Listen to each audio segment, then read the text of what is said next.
नमस्कार। आज हम लोग डीसी मोटर का 10वां सीरीज शुरू करने वाले हैं।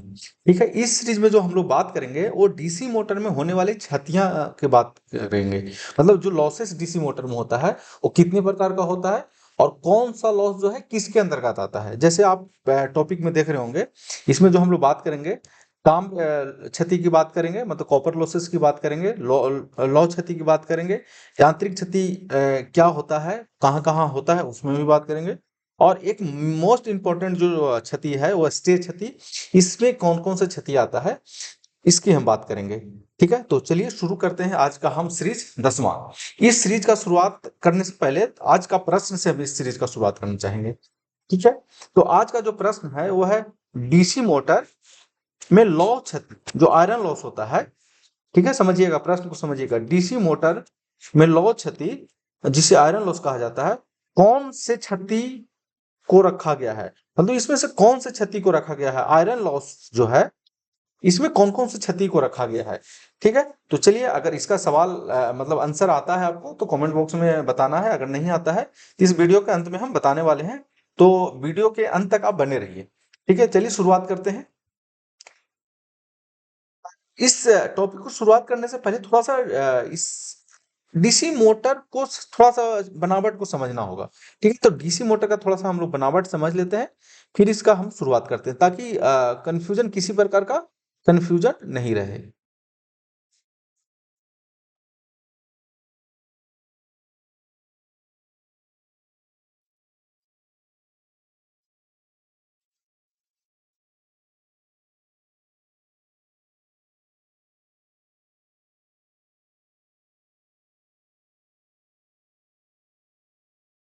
जैसा कि आप फिगर देख रहे होंगे, फिगर में देखिए कि हम फिगर को पहले विस्तार में बताना चाह रहे हैं। ये है डीसी मोटर को आरोपित वोल्टेज। क्या है? आरोपित वोल्टेज, जिसको हम V से सूचित कर रहे हैं। ठीक है, आरोपित वोल्टेज है, मतलब ये सप्लाई दिया जा रहा है डीसी मोटर को। जब सप्लाई दे रहे हैं तो देखिए, ये है, इधर है प्लस, इधर है माइनस, यहाँ से करंट फ्लो होता है, इसमें जाता है और इसमें जाता है। ये जो जाएगा ना, ये जाएगा आपका बाइंडिंग में। कौन सा बाइंडिंग में? आ, जो फील्ड बाइंडिंग में जाएगा। ठीक है, और यहाँ से जो ये रास्ता है ये जाएगा आर्मेचर बाइंडिंग में। देखिए, ये लगा हुआ जो रेड कलर का दिख रहा है, इसको मैं अभी ग्रीन करने वाला हूँ। ठीक है, जो ग्रीन करने वाला हूँ, ये जो ग्रीन है ना, ये ब्रश है, और ब्रश के से होते हुए ये चला जाता है, जो विद्युत धारा है वो, ये जो दिख रहा है ना, ये जो दिख रहा है हाफ पार्ट, और ये जो दिख रहा है हाफ पार्ट, से देखिएगा इसको, ये जो दिख रहा है ये है कम्यूटेटर। कम्यूटेटर से होते हुए ये चला जाता है आर्मेचर के बाइंडिंग में। ये है आर्मेचर का कॉइल दिखाया हुआ है। ठीक है, यहाँ से होते हुए करंट कहाँ चला जाता है? यहाँ से ऐसे रिटर्न आ जाता है, और जो यहाँ से विद्युत धारा जाता है ऐसे, वो ऐसे होते हुए, यहाँ से होते हुए ऐसे, ऐसे होते हुए रिटर्न होकर के फिर ए नेगेटिव में आ जाता है। तो ये इसका होता है वर्किंग, कि जब आप डीसी से, डीसी मोटर को डीसी सप्लाई से जोड़ते हैं तो इसका करंट का फ्लो ऐसे होता है। ठीक है, अब इसी के दौरान जब करंट फ्लो करता है तो देखिए, ये जो आर्मेचर है ना, आर्मेचर को सॉफ्ट पे रखा जाता है। किस पे रखा जाता है? सॉफ्ट पे। जैसे ही इसका ये फील्ड उत्पन्न करता है और ये इसमें करंट का फ्लो होता है, तो दोनों को प्रतिक्रिया के कारण क्या होता है? ये आर्मेचर रोटेट करने लगता है, जो कि यहाँ पे मैकेनिकल मैकेनिकल एनर्जी प्राप्त होता है, एनर्जी प्राप्त होता है। और हम यहाँ पे क्या कर रहे हैं? इलेक्ट्रिकल एनर्जी दे रहे हैं, एनर्जी दे रहे हैं। ठीक है, इस दौरान क्या होता है कि मान लीजिए इलेक्ट्रिकल एनर्जी में आप इसको 100 वाट दिए। ठीक है, ये क्या कर रहा है? इलेक्ट्रिकल एनर्जी को मैकेनिकल एनर्जी में कन्वर्ट कर रहा है। लेकिन कैसे कर रहा है वो अभी देख लिए आप।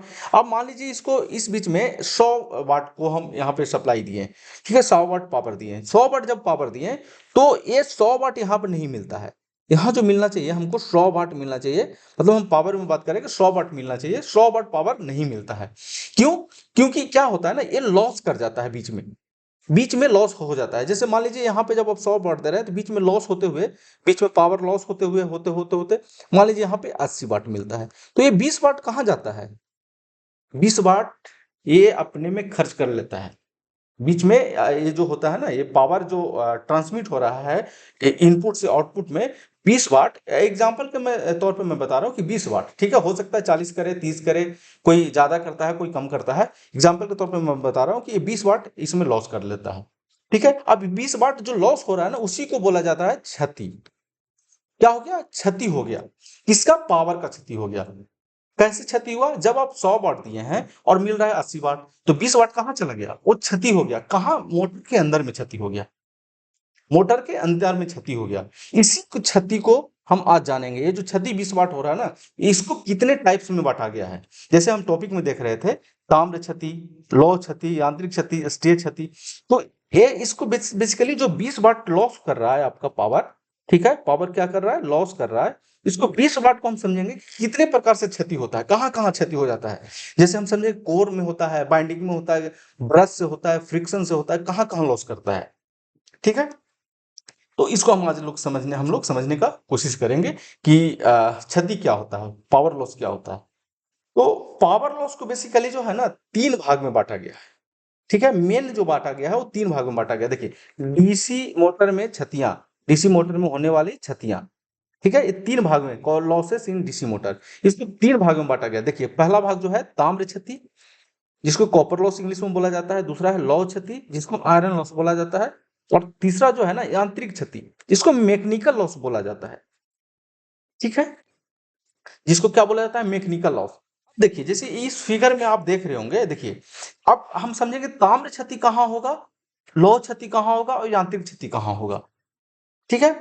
तो ऐसे समझिए कि जब आप इसको सप्लाई दे रहे हैं, आप यहाँ पे मान लीजिए ये ब्रश है, ये ब्रश है। जब आप ब्रश पे सप्लाई देंगे ना, तो इसको ऐसे समझने का कोशिश करते हैं फिर से एक नया फोटो में, ठीक है। जब आप अगर मोटर का बनावट पढ़े होंगे, तो उसमें आप पढ़े होंगे कि जब ये डीसी सप्लाई को यहाँ पे दिया जाता है, तो ये बाइंडिंग से फ्लो होता है, बाइंडिंग से फ्लो होता है करंट, ठीक है। बाइंडिंग से फ्लो होते हुए ये ब्रश से होते हुए ये कहाँ चला जाता है? आर्मेचर में चला जाता है। तो जो करंट फ्लो होता है ना, वो बाइंडिंग में फ्लो होता है। तो देखिए, बाइंडिंग किसका बना होता है? कॉपर का, कॉपर का बना होता है। और कॉपर का क्या होता है? रेजिस्टेंस होता है। तो रेजिस्टेंस के कारण एक लॉस होता है, ठीक है। रेजिस्टेंस के आप अगर आप जब रेजिस्टेंस पढ़े होंगे, तो उसमें पढ़े होंगे कि एक देखिए, एक आई स्क्वायर आर एक लॉस होता है। उसमें क्या होता है? जब किसी भी प्रतिरोध में करंट का फ्लो होता है, तो करंट के स्क्वायर गुने आर जो होता है, उसमें पावर लॉस होता है। तो देखिए, कोई भी मोटर या जनरेटर या ट्रांसफार्मर जो होता है, वो बाइंडिंग से बना होता है, मतलब कॉपर बाइंडिंग उसमें इस्तेमाल किया जाता है। तो कॉपर में प्रतिरोध है, उसके कारण एक लॉस होता है, ठीक है। जो कॉपर में प्रतिरोध है, उसके कारण जो लॉस होता है, उसको बोला जाता है ताम हानि। ताम हानि मतलब क्षति, जिसको बोल सकते हैं क्षति, ठीक है। अब देखिए, अब यहां से जब करंट फ्लो हुआ, तो जब इसमें करंट फ्लो हुआ, तो ये क्या करेगा? मैग्नेटिक फील्ड उत्पन्न करेगा, ठीक है। मैग्नेटिक फील्ड उत्पन्न करेगा, जो कि एन से लेकर के ये जो इसका जो डायरेक्शन होगा, एन से लेकर के एस की ओर होगा। अब ये मैग्नेटिक जो फील्ड है या फ्लक्स है, देखिए, ये जो कोर बना है ना, ये जो कोर बना है, ये जो कोर है, मैग्नेटिक फील्ड जो है ना, इस कोर में भी क्या करता है? एक लॉस उत्पन्न करता है। और ये जो देखिए, ये आर्मेचर है, आर्मेचर में दो होगा, एक आर्मेचर क्या हुआ? कोर हुआ, एक क्या हुआ? सॉरी, ऐसे लिख सकते हैं, कोर हुआ, और दूसरा होगा बाइंडिंग। बाइंडिंग में जो हो रहा है, वो कॉपर लॉस हो रहा है, ठीक है। और जो कोर में हो रहा है ना, वो आयरन लॉस हो रहा है, ठीक है। अब कोर में क्यों हो रहा है? कोर से होकर के मैग्नेटिक फील्ड जा रहा है, मैग्नेटिक फील्ड क्या करेगा ना, इसमें एक लॉस उत्पन्न करेगा, ठीक है। जो कि हम आगे बात करेंगे, दो प्रकार का होता है, हिस्टेरिसिस लॉस और एडी करंट लॉस होता है, ठीक है। तो एक एक बाइंडिंग में हो गया, एक कोर में हो गया। उसी प्रकार से जो फील्ड है, तो फील्ड का भी दो पार्ट हो गया, एक बाइंडिंग हो गया और दूसरा कोर हो गया। तो जो बाइंडिंग में लॉस होगा, उस कॉपर लॉस उसको बोला जाएगा, और जो कोर में होगा ना, उसको आयरन लॉस बोला जाएगा, जिसको आयरन आयरन कोर लॉस बोला जाता है, ठीक है।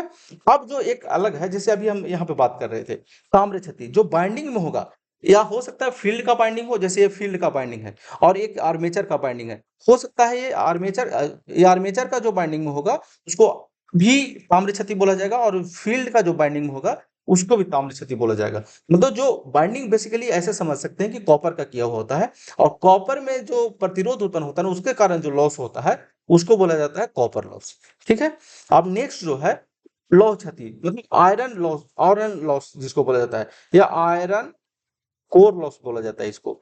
अब कोर कहाँ कहाँ मौजूद है? कोर है मौजूद, फील्ड का कोर है, देखिए ये फील्ड का कोर है, फील्ड का कोर है, और ये देखिए ये है आर्मेचर का कोर, आर्मेचर का कोर। तो जो आर्मेचर के कोर में होगा और फील्ड का कोर में होगा उसको बोला जाएगा लौह क्षति। ठीक है। अब यांत्रिक क्षति, यांत्रिक क्षति में जो आता है ना, जैसे ये रोटर जो होता है ना, जैसे मान लीजिए आर्मेचर है, तो आर्मेचर जब रोटेट करता है ना, तो ये एयर, इसमें एयर गैप रहता है, जिसके कारण एयर इसको घूमने नहीं देता है। मतलब ऐसा नहीं कि बहुत ज्यादा होता है, थोड़ा होता है इसका, लेकिन ये फ्रिक्शन लॉस इसको बोला जाता है। मतलब जैसे मान लीजिए कोई चीज को आप घुमा रहे हैं, रोटेट कर रहे हैं, तो हवा को तो काट रहा है ना, हवा जो रोक रहा है ना उसको घूमने से, वो जो आता है वो यांत्रिक क्षति में आता है। ठीक है। और देखिए ये जो यहाँ पे क्या होता है, ब्रश लगा होता है, यहाँ पे ब्रश लगा होता है, तो देखिएगा जब मोटर रोटेट करता है ना, तो ब्रश और कम्यूटेटर के बीच में घर्षण होता है, ब्रश और कम्यूटेटर के बीच में क्या होता है, घर्षण होता है। उसे वो जो आता है ना, घर्षण जो होता है वो भी आता है किसमें, यांत्रिक क्षति में। ठीक है। तो अब इसको हम थोड़ा सा डिटेल्स में बात कर लेते हैं कि कौन सा क्षति किस में आता है। ठीक है। आर्मेचर के बाइंडिंग में जो होगा, बाइंडिंग में जो होगा वो ताम्र क्षति होगा। शंट फील्ड के बाइंडिंग, क्योंकि ये भी बाइंडिंग है, शंट फील्ड क्या है, शंट फील्ड बाइंडिंग है। देखिए ये जो बाइंडिंग है, ये तो बाइंडिंग है ना, तो शंट फील्ड के जो बाइंडिंग में होगा वो आएगा कॉपर लॉस में। सीरीज फील्ड के जो बाइंडिंग होगा वो आएगा ताम्र क्षति में। इंटरपोल होता है, जिसका हम एक अलग से एक वीडियो बनाएंगे कि इंटरपोल क्या होता है और इस क्या क्यों जरूरी होता है। अभी यहाँ समझिए कि इंटरपोल के जो बाइंडिंग में होता है ना, पोल का भी दो पार्ट होगा, एक पोल होगा, कोर होगा, और एक बाइंडिंग होगा। ठीक है। तो जो बाइंडिंग में होगा ना वो होगा ताम्र क्षति के अंतर्गत आ जाएगा। ठीक है। अब देखिए यहाँ जो होता है लौह क्षति दो प्रकार से होता है। ठीक है। एक होता है हिस्टेसिस क्षति और एक होता है एडी करंट क्षति। ठीक है। ये जो टॉपिक है ना बहुत बड़ा टॉपिक है, तो इसमें समझना बहुत आसान नहीं है। हिस्टेसिस क्या होता है, एडी करंट। अभी समझिए कि हिस्टेसिस क्षति और जो एडी करंट क्षति है ना, वो लौह क्षति में आता है। ठीक है। और ये दोनों जो होता है ना कोर में होता है। किसके कोर में होता है? एक होता है आर्मेचर कोर में होता है, फील्ड कोर में होता है, फील्ड कोर में होता है। ठीक है। अब बात रहा हिस्टेरिसिस क्षति और एडी करंट क्षति जो है, ये जब हम ट्रांसफार्मर वाला वीडियो ले रहे थे ना, उसमें बहुत डिटेल से हम इसको बात किए हैं, तो हम कोशिश करेंगे इसमें भी एक हिस्टेरिसिस क्षति और एडी करंट क्षति का बात कर लेते हैं। बाकी कंसेप्ट जो है ना वो सेम है। ठीक है। लेकिन कहाँ पे होगा, ये आर्मेचर के कोर में होगा, ये फील्ड कोर में होगा, इसीलिए इसको बोला जाता है iron core loss. Iron core loss, क्योंकि आयरन का कोर में होता है। देखिए आयरन कोर ये है और आयरन कोर ये है, इस समय जो लॉस होगा ना वो आयरन कोर लॉस बोला जाएगा, जो कि दो प्रकार का हिस्टेरिसिस क्षति होता है, एडी करंट क्षति होता है। बात करते हैं यांत्रिक क्षति की। यांत्रिक क्षति जैसे वायु घर्षण हुआ, वायु घर्षण कहाँ पे होगा, जब आप आर्मेचर को घुमाएंगे तो उसमें जो वायु अवेलेबल है ना उसको वो रोटेट नहीं करने देता है, बहुत ज्यादा नहीं होता, बहुत कम होता है। बेरिंग घर्षण, जो यहाँ पे बेरिंग है ना, इसमें भी घर्षण तो होगा। घर्षण को कम करने के लिए तो हम लोग ग्रीस का इस्तेमाल करते हैं ना, तो उस घर्षण को भी लॉस, वो हमारा जो आउटपुट है, जो हम लोग बात कर रहे थे ना 100 वाट दे रहे हैं तो 80 वाट मिल रहा है, तो जो 20 वाट लॉस हो रहा है ना, उसमें एक ये भी लॉस है कि जो बेरिंग में पावर लॉस हो रहा है वो भी आता है, लेकिन बहुत कम मात्रा में होता है। ब्रश घर्षण, जो आर्मेचर जो कम्यूटेटर है, कम्यूटेटर के ऊपर जो ब्रश है वो भी घर्षण, ये काफी ज्यादा होता है। कभी कभी आप देखेंगे इसमें स्पार्क भी होता है, आग भी मतलब दिखने लगता है। ठीक है। तो ये जो आएगा ये यांत्रिक क्षति के अंतर्गत आता आएगा। ठीक है। आगे हम बात कर लेते हैं। अब ये जो क्षति हो रहा है ना, इसको भी थोड़ा सा एक अलग टाइप में बांटा गया है। देखिए एक होता है नियत क्षति, एक होता है वेरिएबल क्षति। वेरिएबल क्षति जो ना करंट पे डिपेंड करता है। वेरिएबल क्षति क्या होता है, करंट पे डिपेंड करता है, आप इसको नोट कर सकते हैं, या लोड पे डिपेंड करता है, लोड पे डिपेंड करता है। लोड के साथ जो वेरी होता है ना क्षति, उसको वेरिएबल क्षति बोला जाता है, और लोड के साथ जो स्थिर रहता है उसको नियत क्षति बोला जाता है। ठीक है। अब लोड के साथ कौन कौन क्षति जो है वो वेरी करेगा, कॉपर क्षति जितना भी है ना वो लोड के साथ वेरी करता है, क्योंकि कॉपर क्षति I² R होता है, और मतलब आर आई पे डिपेंड करता है, आई जो होता है लोड पे डिपेंड करता है, ठीक है। लेकिन इसमें भी एक छोड़ के एक एक्सेप्शनल है कि इसमें जो सन फील्ड होता है ना, सन फील्ड में जो क्षति होता है वो वेरिएबल क्षति में नहीं आता है, वो स्थिर क्षति में आता है। क्यों? क्योंकि लोड के बढ़ाने और घटाने से सन फील्ड का जो करंट का मान है ना वो बदलता नहीं है, निग्लिजिबल बदलता है। तो इसको छोड़ करके बाकी जो क्षति आता है वो वेरिएबल क्षति में आता है। कौन कौन सा यहाँ पे हम बात कर लेते हैं। आर्मेचर क्षति जो होगा, आर्मेचर का बाइंडिंग में सन फील्ड के बाइंडिंग में नहीं होगा, ये नहीं होगा। सीरीज फील्ड का बाइंडिंग में, इंटरफोल्ड के बाइंडिंग में, और ब्रश प्रतिरोध के कारण जो होगा, ब्रश में जो प्रतिरोध है ना उसके कारण जो होगा वो सब वेरिएबल में आएगा, ठीक है। अब हम नियत क्षति बात कर लेते हैं। हिस्टैचिस क्षति, ईडी करंट क्षति, वायु घर्षण क्षति, बियरिंग घर्षण क्षति, ब्रश घर्षण क्षति और सन फील्ड क्षति जो है ये जो होता है कांस्टेंट क्षति में आता है, ठीक है। कांस्टेंट क्षति इसलिए कि इसको लोड पे जो है ना, लोड पे डिपेंड नहीं करता। लोड आप नो लोड पे मोटर को चलाइए और लोड पे चलाइए, ये घर्षण जितना होगा उतना होगा। अब नो लोड पे भी उतना ही होगा, फुल लोड पे भी उतना ही होगा। लेकिन जो वेरिएबल क्षति है ना, नो लोड पे लगभग 0 होगा और फुल लोड पे मैक्सिमम होगा, क्योंकि ये डिपेंड करंट पे करता है। तो एक होता है स्टेज क्षति। ये जो नियत क्षति है ना उसमें सन फील्ड का क्षति का हटा देंगे मान, सन फील्ड क्षति का, तो वो स्टेज क्षति में आ जाएगा। तो हिस्टैचिस क्षति, एडी करंट क्षति, वायु घर्षण क्षति, बेरिंग क्षति और ब्रूस घर्षण जो क्षति है वो स्ट्रे क्षति में आता है, स्ट्रे लॉसेस में आता है, ठीक है।